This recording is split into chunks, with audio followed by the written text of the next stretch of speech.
બનાવવામાં આવશે। નવી ટોલ પોલિસી અંતર્ગત એક્સપ્રેસ વે અને નેશનલ હાઈવે પર જેટલું વાહન ચાલશે તેટલો જ ટોલ કપાશે। હવે કિલોમીટર દીઠ ટોલ ટેક્સ વસૂલવા નવી ટોલ પોલિસી અપનાવવામાં આવશે।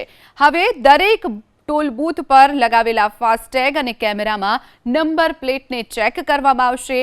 વાહન ક્યાં કેટલા કિલોમીટર ચાલ્યું છે તેની તપાસ કરવામાં આવશે અને ફાસ્ટેગના માધ્યમથી તે મુજબ જ ટોલ વસૂલવામાં આવશે। ટોલનો ચાર્જ સીધા વાહન માલિકના બેંક એકાઉન્ટમાંથી કપાશે।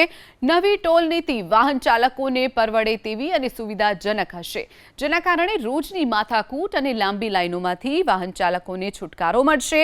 કેન્દ્ર સરકારે ટોલની સૌથી વધુ આવક ઉત્તર પ્રદેશમાંથી થઈ રહી છે। વર્ષ 2024-25ના એપ્રિલથી ફેબ્રુઆરી સુધીમાં નેશનલ હાઈવે પર ટોલથી સૌથી વધુ રકમ વસૂલ કરવામાં આવી છે। આ જાણકારી સંસદમાં ખુદ કેન્દ્રીય માર્ગ અને પરિવહન મંત્રી ગડકરીએ સ્વીકારી છે।